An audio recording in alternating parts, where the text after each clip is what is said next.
महाभारत इस दुनिया का सबसे बड़ा महाकाव्य। महाभारत में 1 लाख से भी अधिक श्लोक और 2 लाख से भी ज्यादा लाइनें लिखे गए हैं। महाभारत से जुड़े काफी सारे आर्कियोलॉजिकल एविडेंस भी मिले हैं, लेकिन इतने सारे एविडेंस के बावजूद भी कुछ लोग ऐसे भी हैं जो महाभारत को सिर्फ एक कहानी मानते हैं।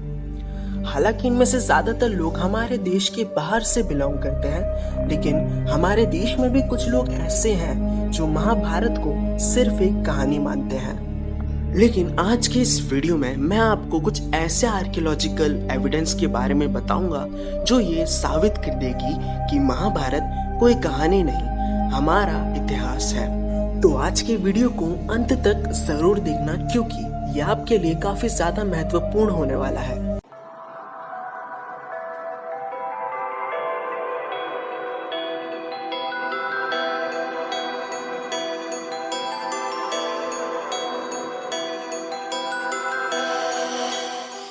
नंबर 1, द्वारका नगरी। दोस्तों, हम बचपन से ही द्वारका नगरी का नाम सुनते आ रहे हैं, फिर चाहे वो कहानियों में हो, श्री कृष्ण के कार्टून्स में हो या फिर उनके सीरियल्स में, हमने हर जगह द्वारका नगरी का नाम सुना ही है। और दोस्तों, आपके मन में भी ये सवाल कभी ना कभी आया ही होगा कि द्वारका नगरी सच्ची में थी या फिर ये बस कहानियों का हिस्सा है। वैसे आपका पता नहीं, पर इस सवाल ने मुझे काफी ज्यादा परेशान किया था। मैं काफी क्यूरियस था इस सवाल को लेकर, और अपनी इसी क्यूरियोसिटी को शांत करने के लिए मैंने अपनी रिसर्च शुरू कर दी।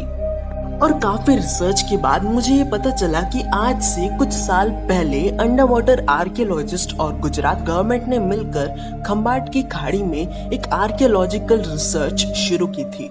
और कुछ समय बाद जब आर्कियोलॉजिस्ट खंबाट की खाड़ी में 36 मीटर गहराई में गए तो उन्हें कुछ चीजें मिली, जैसे कि कंस्ट्रक्शन का सामान, पुराने जमाने के बर्तन, स्कल्पचर, दीवार के टूटे हुए हिस्से, मोतियां और कंकाल। और जब इन सब चीजों का कार्बन डेटिंग टेस्ट हुआ तो पता चला कि ये सारी चीजें 9,500 साल पुरानी है, यानी कि लगभग उस जमाने के जब द्वारका नगरी समुद्र में डूब गई थी। यानी कि द्वारका नगरी कोई कहानी नहीं है, ये असल जिंदगी में भी एग्जिस्ट करती है। और अगर द्वारका नगरी है तो इसका मतलब ये हुआ कि श्री कृष्ण भी इस धरती पर अवतरित हुए थे, क्योंकि मथुरा छोड़ने के बाद ही श्री कृष्ण ने द्वारका नगरी की स्थापना की थी। और अगर श्री कृष्ण इस धरती पर अवतरित हुए थे तो इसका मतलब ये है कि उन्होंने महाभारत में भी हिस्सा लिया था, यानी कि इसका मतलब ये होता है कि महाभारत भी रचा गया था। महाभारत कोई कहानी नहीं है। नंबर 2, ब्रह्मास्त्र। दोस्तों, ब्रह्मास्त्र के बारे में कौन नहीं जानता।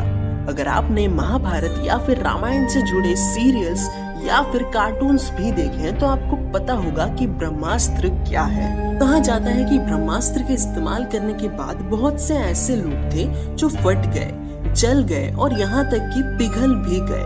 पक्षियां सफेद हो गए थे और कुछ घंटे बाद सारे खाद्य पदार्थ संक्रमित हो गए थे। कई साइंटिस्ट ये मानते हैं कि ब्रह्मास्त्र पुराने जमाने का न्यूक्लियर वेपन है, क्योंकि इन दोनों को ही इस्तेमाल करने के बाद जो नेचर में बदलाव आते हैं वो एक दूसरे से काफी मिलते जुलते हैं। जैसे कि महाभारत में लिखा है कि ब्रह्मास्त्र के इस्तेमाल करने के बाद आसमान में हजारों सूर्य घूमने लगे थे, आसपास के सारे पेड़ जलने लगे थे और चारों तरफ सिर्फ विनाश ही विनाश था। और इसके बाद जो इंसान बच गए उनके बाल झड़ने लगे और नाखून अपने आप उछड़ने लगे। महर्षि वेद व्यास कहते हैं कि जहाँ ब्रह्मास्त्र छोड़ा जाता है वहाँ पर 12 वर्षों तक पेड़ पौधे जीव जंतु की उत्पत्ति नहीं हो पाती। और बिल्कुल ऐसा ही हुआ था जब 1945 में हिरोशिमा और नागासाकी में न्यूक्लियर हमला हुआ था। वहाँ बम गिरते ही 10 सेकंड के अंदर पूरा शहर तबाह हो गया था। और जो लोग वहाँ से बच गए उनका ये कहना है कि जब वहाँ पर बॉम्ब गिरा तब वहाँ पर इतनी ज्यादा रोशनी पैदा हो गई कि उनसे कुछ देखा ही नहीं गया, और कुछ देर बाद वो अचानक बेहोश हो गए। और जब उनकी आंखें खुलती है तो उन्हें दिखता है कि उनका सब कुछ बर्बाद हो चुका है, उनके आसपास की सारी चीजें जल चुकी है। लेकिन अगर भारत में ब्रह्मास्त्र जैसा हथियार सच्ची में था तो तो कहीं ना कहीं इसके सबूत भी जरूर होंगे। तो आइए जानते हैं एक ऐसे आर्कियोलॉजिकल एविडेंस के बारे में जिसे जानने के बाद साइंटिस्ट को भी ब्रह्मास्त्र पर पूरी तरह से विश्वास हो गया। साल 1922। इस साल आर.डी. बैनर्जी, जो कि इंडियन आर्कियोलॉजिकल सर्वे में एक ऑफिसर थे, उन्होंने मोहनजोदाड़ो की खोज की थी। जब उन्होंने और दूसरे इंडियन आर्कियोलॉजिस्ट ने मिलकर मोहनजोदाड़ो की खंडहरों की जांच की तो उन्हें वहां पर 43 इंसानों के कंकाल मिले, जिनके कार्बन डेटिंग टेस्टिंग के बाद ये पता चला कि वो 4000 साल पुराने हैं। लेकिन यहाँ सोचने वाली बात ये थी कि इतने सालों बाद भी वो कंकाल सड़े क्यों नहीं, क्योंकि एक इंसान की हड्डी 80 सालों के अंदर ही सड़कर मिट्टी में मिल जाती है। लेकिन मोहनजोदाड़ो में जो कंकाल पाए गए थे वो 4000 सालों से वैसे के वैसे ही हैं। इस सवाल ने आर्कियोलॉजिस्ट को काफी ज्यादा परेशान कर दिया था। लेकिन कुछ समय बाद आर्कियोलॉजिस्ट को ये पता चला कि मोहनजोदाड़ो में काफी भारी मात्रा में रेडिएशन पाया जाता है। ये जानने के बाद आर्कियोलॉजिस्ट को समझ आने लगा कि क्यों इतने सालों से ये कंकाल ना सड़े और ना गले। दरअसल दोस्तों, कोई भी चीज जब सड़ती है तो उसका मेन रीजन होता है बैक्टीरिया। बैक्टीरिया की वजह से ही कोई भी फल, सब्जी या जीव जंतु सड़ते हैं। लेकिन रेडिएशन बड़ी ही आसानी से बैक्टीरिया को मार देता है और यही वजह है कि मोहनजोदाड़ो में जो कंकाल पाए गए वो 4000 सालों से नहीं सड़े। लेकिन इस कंकाल के रहस्य को सुलझाने के बाद आर्कियोलॉजिस्ट के मन में एक और सवाल आ गया कि मोहनजोदाड़ो में इतनी भारी मात्रा में रेडिएशन आया कहां से, क्योंकि इतनी ज्यादा रेडिएशन उसी जगह पर हो सकती है जहां पर परमाणु बम का विस्फोट हुआ हो। लेकिन अगर मोहनजोदाड़ो में ऐसा विस्फोट हुआ होता तो वहां पर रेडिएशन के अलावा भी कोई दूसरा सबूत जरूर मिलता, बट वहां पर ऐसा कुछ नहीं मिला और कुछ समय बाद इस रिसर्च को बंद कर दिया गया। लेकिन साल 1980 में डेविड डेवेनपोर्ट, जो एक ब्रिटिश इंडियन रिसर्चर थे, उन्होंने एक किताब लिखी थी जिसका नाम है the atomic destruction in 2000 BC। इस किताब में उन्होंने बताया है कि उन्हें मोहनजोदाड़ो में एक 45 मीटर चौड़ी जगह मिली थी जहां पर सब कुछ जुड़ा हुआ था, मानो जैसे वहां पर विट्रिफिकेशन हुआ हो।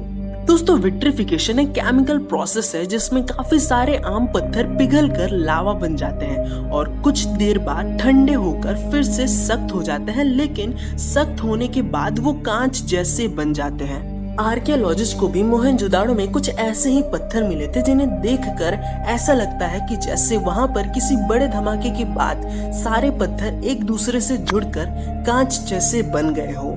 जब ब्रिटिश और इंडिया के आर्कियोलॉजिस्ट ने मिलकर मोहनजोदाड़ो की जांच की तो पता चला कि वहां पर कई साल पहले परमाणु बम का धमाका हुआ था और प्राचीन भारत में परमाणु बम जैसा धमाका सिर्फ एक ही हथियार कर सकता था, वो था ब्रह्मास्त्र। यानी कि ब्रह्मास्त्र किसी कहानी का हिस्सा नहीं है। ब्रह्मास्त्र असल जिंदगी में भी एग्जिस्ट करता है और महाभारत भी कोई कहानी नहीं है, ये हमारा इतिहास है। बस आज बहुत कम लोग बचे हैं जो इन्हें हमारा इतिहास मानते हैं। महाभारत से जुड़े बहुत सारे आर्कियोलॉजिकल रिसर्च हो चुके हैं जिन्हें इस वीडियो में इंक्लूड करना काफी मुश्किल हो जाएगा। लेकिन अगर आप चाहते हो कि मैं इसका सेकंड पार्ट बनाऊं तो इस वीडियो को जल्दी से लाइक कर दो और अगर इस वीडियो पे 20 लाइक पूरे हो जाते हैं तो मैं इसका सेकंड पार्ट भी बहुत जल्द अपलोड कर दूंगा। और ये वीडियो आपको कैसी लगी आप हमें नीचे कमेंट सेक्शन में लिख के जरूर बताएं। और अगर आप चैनल पे नए हो और वीडियो को यहाँ तक देख रहे हो तो यार झूठ मत बोलो, आपको ये वीडियो बहुत पसंद आई है तो जल्दी से चैनल को सब्सक्राइब कर दो और बेल आइकन को भी प्रेस कर दो ताकि ऐसे ही मजेदार वीडियोस की नोटिफिकेशन आप तक सबसे पहले पहुंचे। और हाँ, इस वीडियो को शेयर भी जरूर करना क्योंकि नॉलेज शेयर करने से ही बढ़ती है। तो फिर मिलेंगे एक नए वीडियो के साथ, तब तक के लिए जय हिंद।